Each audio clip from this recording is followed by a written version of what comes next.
Is it necessary to fall in love to get married? How are you going to understand the right person, who is the right person for us? First of all, you have to understand yourself.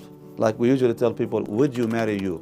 That's the question. I love someone and we intend to get married, but he has some bad habits. Will he or she get better after marriage? If a person has a bad history of bad habits, marriage doesn't fix a person like that. It's not like a switch where you get married, mashallah, you become righteous. What was the most interesting and strange question you have ever received about dating or marriage? I mean, wow. Assalamu alaikum, Sheikh Yasir Bijaz. Thank you so much for accepting our invitation. We are very happy to have you with us. We want to ask some questions about marriage today. Absolutely. So we hope to sweat you, for example, with our questions. Bismillah, looking forward, go for it. Okay, so dating is forbidden in Islam, we know it. Okay, but generally people ask, I don't think I can find a suitable person in any other way. Besides, who can guarantee that someone who was offered to me by someone else will really be the most suitable person I can find? Well, I think there's actually one of the biggest misconceptions about dating, that dating will result in successful choice and successful marriage. Here in America, at least in America, people now, they define dating as exercise for divorce, because they realize that dating does not necessarily guarantee you're going to choose somebody that will last for you and with you in the relationship. And it become an industry, really. It's more about making money than anything else. So there is a lot of sites about dating and the culture of dating and all that kind of stuff. And so there's a lot of promotion to that. But it does not necessarily guarantee that you will find someone who will be suitable for you for marriage. Otherwise, if dating was successful here in America, why we still have a problem with getting people married and keeping them married? Because we have a very slow rate of marriage and a very high rate of divorce. So dating in itself is not necessarily the guarantee that you'll find the right person for it. So what is the right way then to find someone? Frankly, no matter how much we tried, the best thing is the word of mouth. People knowing somebody who knows somebody that they can get you together and connect it together as well. And then after they get to know about someone, then they start, of course, having the official interviews and talking to each other and having the conversations and so on. And eventually, hopefully, by doing that, we will be able to find that person who's suitable for marriage for you. What was the most interesting and strange question you have ever received about dating or marriage? I mean, wow. There are a lot of things people they look for. One of the most iconic things people they ask about is they look for a perfect person. So when they come to me, they say, can you help me find somebody for me? I said, sure. So one of the jokes I usually make with people is that when they come to me and asking, can you help me find a wife or a girl? I said, okay, what are you looking for? So this person gives me a long list of criteria. They say, like, the most beautiful, religious, she's this, she's that. They give like perfect, list of demands. And then he asked me, he said, what do you think of this? I said, wallah, this is amazing. If you find someone like this, please let me know. I want to marry her. Because I don't think they exist in reality. You see, there is no one really perfect. You might find someone whose family is amazing, but unfortunately, they as individuals might not be the right match for you. You might find someone who's mashallah in terms of their akhlaq and their manners are amazing, but in terms of education, the socioeconomic status not be the best for you. So there is nothing perfect. So people, unfortunately, they're pursuing illusion. Their perception of that, if I find the perfect person, the soulmate, my life will be perfect and be amazing. But that's not true. Allah subhanahu wa ta'ala in the Quran said, لَقَدْ خَلَقْنَا الْإِنسَانَ فِي كَبَدٍ. We have created man into kabad, which means you're going to always have to be tested and tried and struggle. And marriage by design is supposed to be also part of the test. Now, how to make it beautiful or otherwise, that's your business. So yeah, when they ask unrealistic questions, and they ask unrealistic demands about the person they would like to marry to. Look, people they ask, usually they're looking for what I like to call the perfect example, or you could say the most suitable example. I ask people, said, look, don't look for the perfect one, look for the right one. And the difference is that when it comes to perfection, it's abstract. It's theoretical. You'll find it on paper in terms of their level of education, their age, their vision, their personality. All of this is beautiful on paper. But when it comes to really living together and being together, it's a different story. So therefore, don't look for the perfect person, look for the right person. Because the right person will be the perfect person for you. So then, how are you going to understand the right person? Who is the right person for us? First of all, you have to understand yourself. Like we usually tell people, would you marry you? That's the question. Which means if you can imagine the opposite gender of yourself, would you marry that person or not? And if you say no, then you have a problem with your self-confidence now. You're not sure about yourself. So what does that even mean? You see, when I ask people, what do you look for? They say, I want someone religious. I said, how religious are you looking for? Would you marry someone less religious than you are? Or someone more religious than you are? They always say, I want someone who is more religious. I said, why? Well, I want them to help me out become a better Muslim, a better person, right? I said, okay, if you're at this level and you're looking for somebody who is above you, this person who's above you, where would they be looking for? They must be looking also for above themselves. And as a result, you would never marry somebody because you're going to always wait for someone who's above you to accept you. So what do we say then? The best is to look for someone who's around the same level. Someone around your same level so that you can grow together. And if you'd like to marry somebody who's at this level, then work on yourself first until you become here so you can attract somebody at the same level. That also works for also when it comes to, let's say, education, when it comes to socioeconomic status of the family and yourself and so on. Like, look for somebody who you can have around the same level. That person will be the right person for you. Because the more you might match in these areas, the better it is for you. So that you have less and less, issues of expectation because you'll be different. Is it necessary to fall in love to get married? It depends on how you define love. If you define love like it's on TV, I can tell you, even those so-called actors and actresses, they wish their loving life in real life as perfect as it is on TV. But many of these celebrities we have in America here, for example, unfortunately, they marry and divorce. They marry and divorce. And you just come sometimes they don't even actually marry at all. And it's just like, so even though they might give you the most perfect love story on TV, but their real life is unfortunately is not matching what they're saying. So therefore, what does it mean to say love? I do believe that love definitely is one important element of success in relationships, but it's not the only thing. Also love, Allah subhanahu wa ta'ala says in Surah Ar-Rum, He says, قَالْ وَمِنْ آيَاتِهِ أَنْ خَلَقَ لَكُم مِّنْ أَنفُسِكُمْ أَزْوَاجًا لِتَسْكُنُوا إِلَيْهَا. And among His signs is this, that He had created for you, from amongst yourselves, azwaj, which means your spouses. Why? So that you might find peace and tranquility with them. And He placed between your hearts mawaddata wa rahma, love and mercy, passion and compassion. إِنَّ فِي ذَلِكَ لَآيَاتٍ لِقَوْمٍ يَتَفَكَّرُونَ. Indeed, there are signs therein for those who reflect.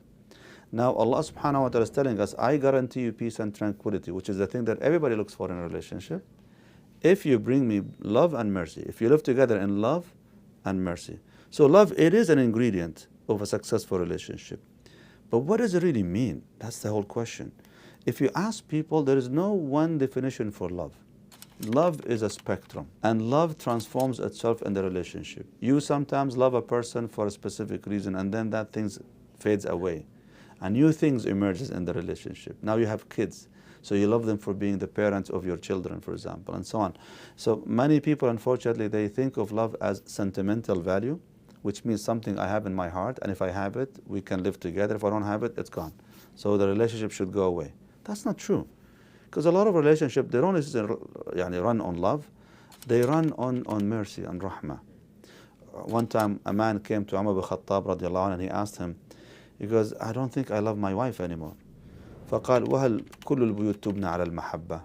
Like, do you think all homes are surviving on love? Like, do you think they are all built on love?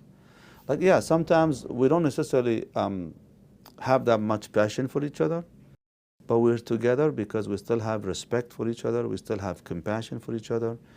There are other values, and that's why people, they get married for different reasons, obviously. And sometimes you marry somebody without even noticing or know that you will love this individual, but subhanAllah, because of their akhlaq and their manners, you just fall in love with them.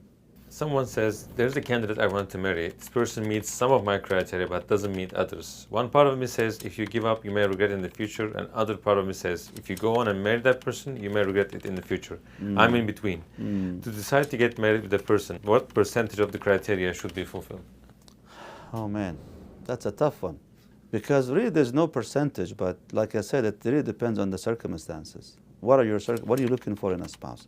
You see, we learned that from Hadith in Nabi Sallallahu Alaihi Wasallam, when one time the Prophet was coming back from a journey, and then he saw that Jabir ibn Abdullah radiallahu anh, he was rushing to go back to Medina.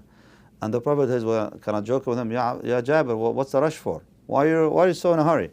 He said, Ya Rasulullah, before I left out with you, I got married. So I just want to go back again to my wife. Like I didn't have enough time to be with her, so I want to rush to go to be with my wife.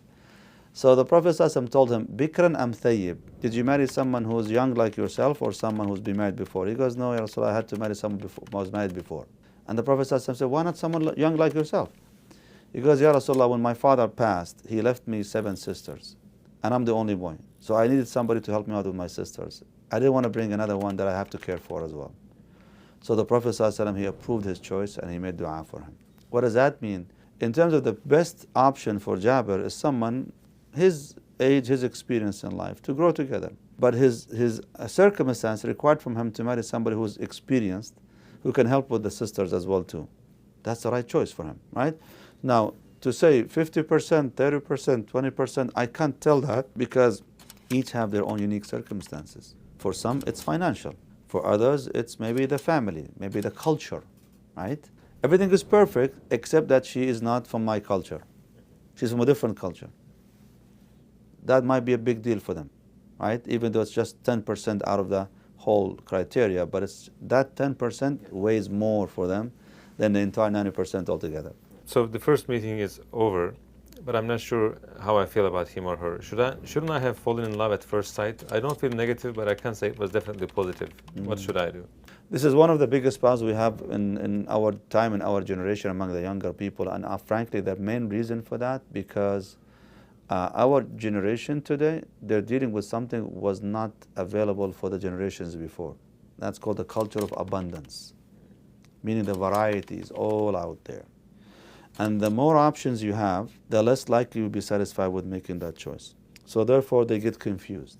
They see too much, they talk too much to people, and again, that whole gambling mindset starts kicking in. Maybe I should wait a little bit more. Maybe the next one will be perfect. Maybe this, maybe that. So the more you see, the less likely you'll be satisfied, and the less likely you'll make a decision.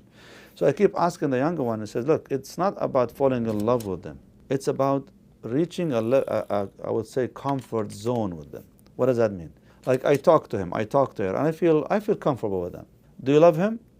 I don't know if I love him really, but I mean, it's work in progress. I don't know much yet, but maybe within the relationship things get better, right? So yeah, it's not really about falling in love with her, crazy being in love with her. It's about thinking about feeling comfortable with her, and also feeling comfortable one day that she will be the mother of my kids, for example, or he's the husband, the father of my kids, for instance. If you reach that comfort zone, I suggest you move on. What principles should be followed in a premarital meeting interview with the spouse candidate? So when a husband, when a young man, young woman, they want to meet, they would like to explore the relationship for marriage, what should they be looking for? Obviously, there are two circles: the core qualities and the periphery, or the side qualities. So the core qualities were mentioned in Hadith al-Nabi sallallahu alaihi wasallam. You look for deen and akhlaq. إِذَا جَاءَكُمْ مَنْ تَرْضَوْنَ دِينَهُ وَخُلُقَهُ فَزَوِّجُوهُ.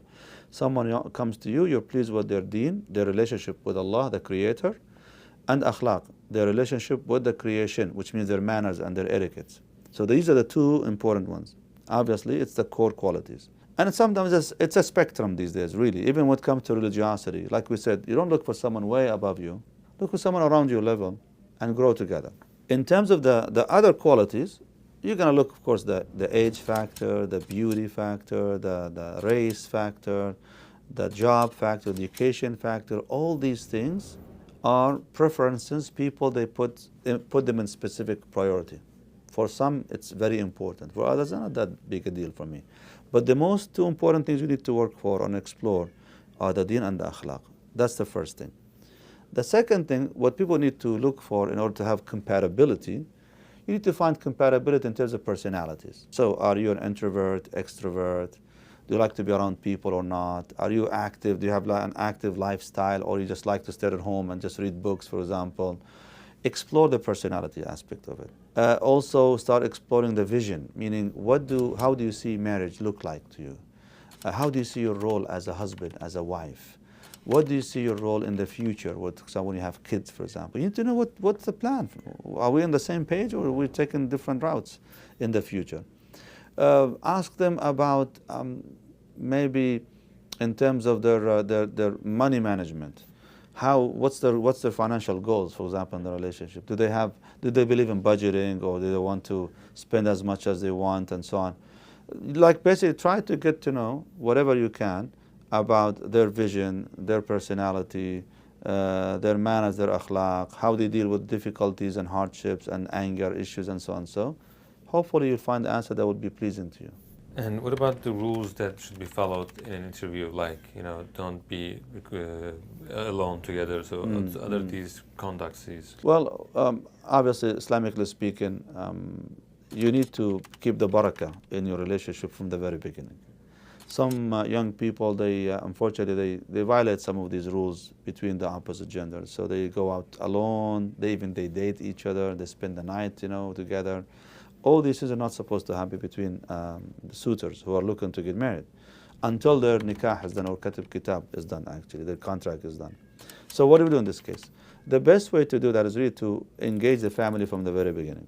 Like, once a person is interested, say, okay, talk to my family, so they can have them basically come over and speak with them, and so on. Once, alhamdulillah, they have a mutual understanding, then in this case they start talking over the phone, or maybe texting, at least to get to know more about each other.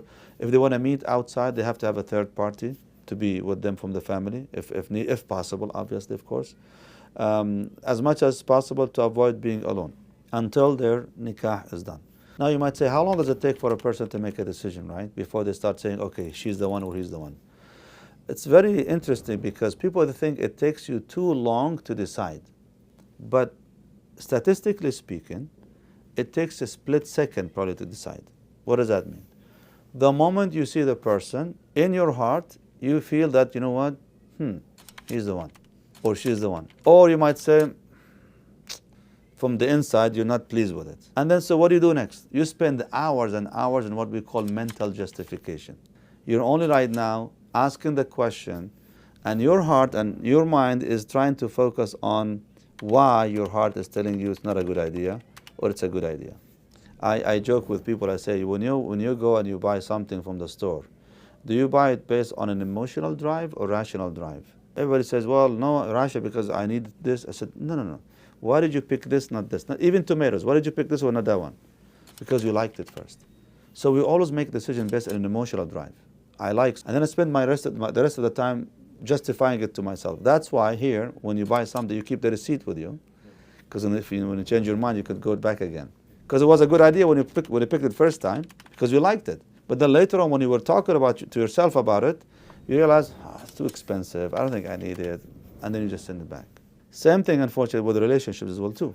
You see somebody, your heart is locked on a decision, and now you're trying to mentally justify it to yourself. So yeah, it doesn't matter if you speak 10 times or 20 times or 100 times or meeting 1,000 times before you start making a decision. As a matter of fact, meeting too many times and meeting too many people will statistically actually cause your prospect of success to go down.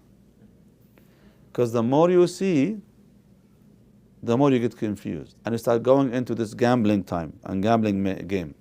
It's like you start always thinking, oh, she's almost perfect, he's almost perfect, maybe one more time, maybe I should see somebody else, maybe this, maybe that, and we go in what we call analysis paralysis, or decision paralysis.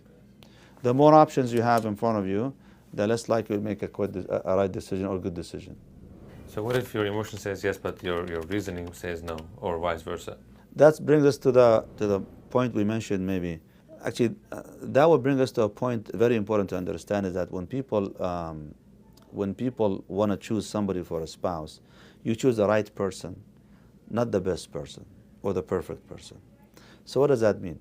If my heart is telling me he is the one or she is the one, but my circumstances are telling me that's not a good idea, because look, you don't have a job, or you're going to have a hard time, applying for her visa, or this or that. People have circumstances. It's not just because I feel inclined, I love this individual. It has to be through also the right circumstances. So if your heart is telling you he is the one and she is the one, but all the reasoning that you have around is telling you not a good idea, you're going to have to listen to your mind, because it might not be a good idea. Yes, you might feel loving her, but your circumstances are not right. So what do I need to do? You need to change the circumstances in a way to make it possible for this relationship to go through. If my mind is telling me it is a good idea, but my heart is not there. Should I go with this? Now it goes back again to the same principle. If the circumstances are right, the chances for this relationship to be good is higher. Yeah, but I don't love her. I don't love him. Okay, but at least do you think he is okay? Do you think she is okay? Like, do you have that level of acceptance and qabul? If you have it, hopefully the right circumstances will develop that fire of love for you. And that's basically what the point is. It's all about the right circumstances. My family doesn't want the person I want to marry, but I feel attached to my spouse candidates. I think we'll be happy, but I don't want to go against anyone. What should I do? I don't think it's a good idea to go against your family. You need to try your best to bring them to accept, or at least to be okay with it. Because people, they think that once you get married, you're going to be living, you and your spouse, heavenly bliss forever. Time will come when unfortunately you're going to have difficulties and hardships, and you're going to need your family's assistance and family's involvement in your life. So that's why it's always good to have the family blessings as you move on. Unless obviously if my family's criteria way off than what I need them for. For example, alhamdulillah, I'm a practicing Muslim. I'm a religious person. I want someone who's also religious, someone who's practicing enough at least for us to grow together in our faith and our deen. But my family, they don't care about that. They want someone who's just rich, someone who is this, someone who's from our family, our tradition, our culture. So yeah, it depends. If the choice that they're presenting to you is way off your list of criteria, deen and akhlaq, the most thing, which is mean their faith and their practice, their faith and their etiquettes and manners. In this case, yeah, I'm gonna have to stick to my criteria, and I will say, look, listen, you guys, if you're not gonna bring me somebody within those major criteria for myself, I'm gonna have to make that choice. So at some point, they're gonna have to make a decision. But I don't think it's a good idea for people to get married without the blessings of their family. It will take the barakah from the relationship. I love someone and we intend to get married, but he has some bad habits. I fear that it can cause problems in the future, but I cannot see any other solution other than praying for him or her to get better. Will he or she get better after marriage? I mean, really, it depends on what habits we're talking about. I mean, if a person has a bad history of bad habits, marriage doesn't fix a person like that. It's not like a switch where you get married, mashallah, you become righteous. You leave marriage, you're out of righteousness. It's not gonna work like this. And it's not like marriage is gonna, if the person comes and promises you, look, I promise you, I'm done with this. Like, for example, let's say smoking, for example. It's a bad habit, for instance. She doesn't like someone who smokes, for example. And she's worried that if we get married, he's gonna continue with that. He tells her, no, don't worry about it. I'm actually trying my best. I'm gonna stop, smoking or vaping and this and that and so on. But then there's no guarantee, because in some culture, it's a cultural thing. So they do it everywhere they go. And it's hard for him to stop if everywhere they go, they associate with the same culture as well and so on. So therefore, I don't say that people will change after marriage by quitting all these habits and so forth. But there's no guarantee that the person who's good might not, unfortunately, adapt bad habits after marriage as well too. So should I accept that person or not? Again, it depends really on what habit we're talking about. Some habits are very addictive, and these things are very hard to change. Some of them can be haram, and therefore I would say no, if the person is not committed to Allah subhanahu wa ta'ala individually, I don't know how they're going to commit to you after marriage, to leave this for you, for example. So it really depends on what habits that is and how much this person is involved into it. But generally it turns out to be bad, they don't generally quit. Is that? Usually it's hard for people to quit habits. They say actually habits don't go away. They can only be replaced.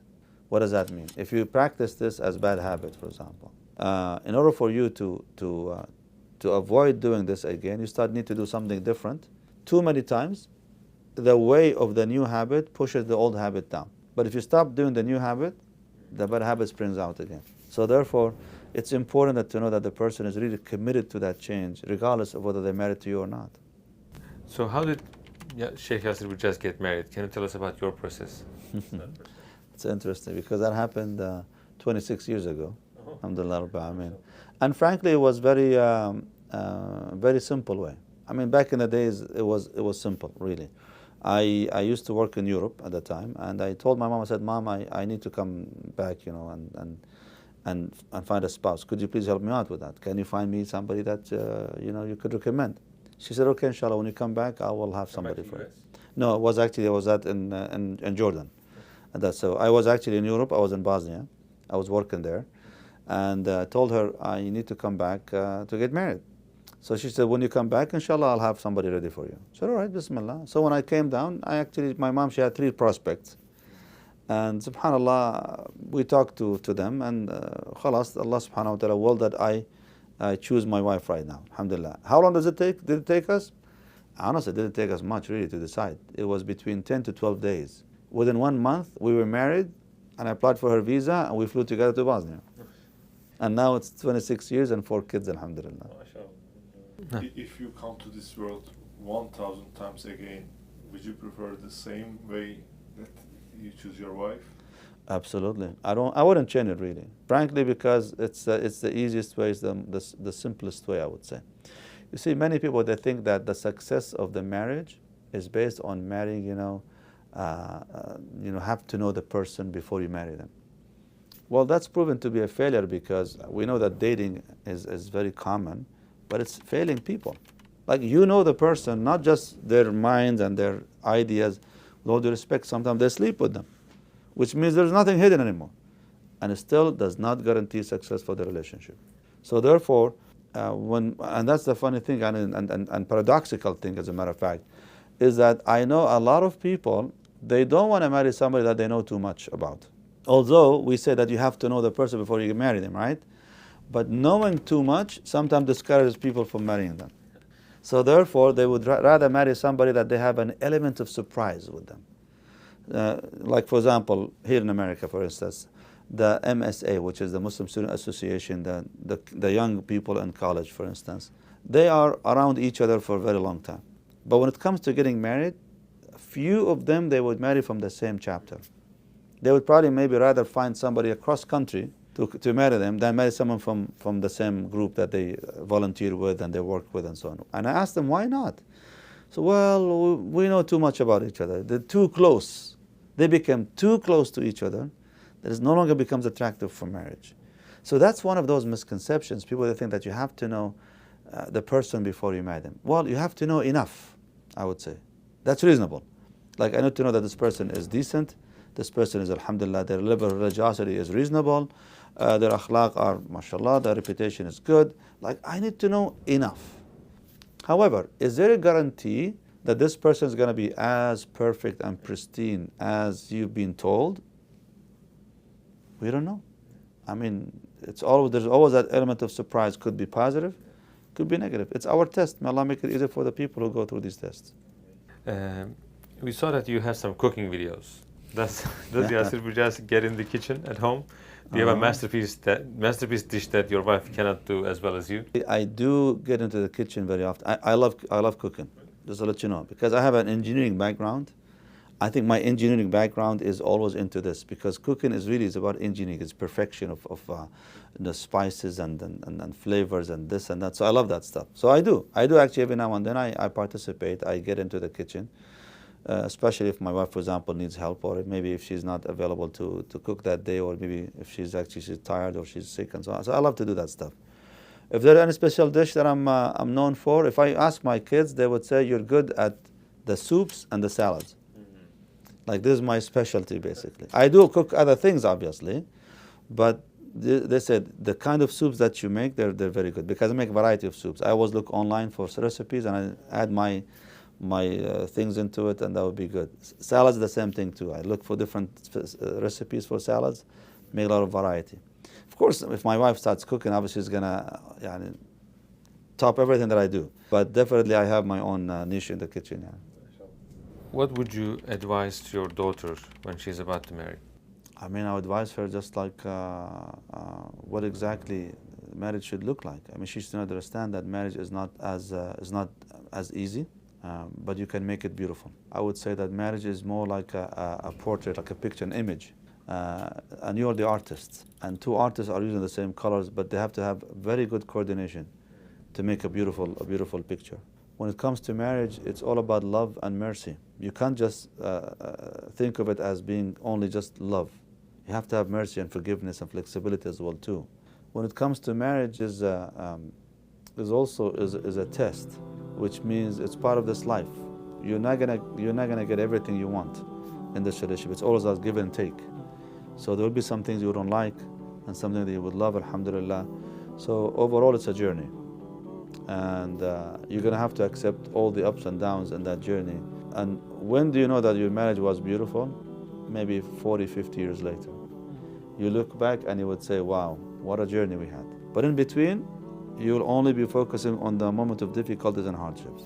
Sheikh Yasir, we just thank you for your answers. We learned a lot from you. May Allah reward you for all your efforts for this ummah. Jazakallah khairan. Barakallahu. Thank you very much for having me here with you.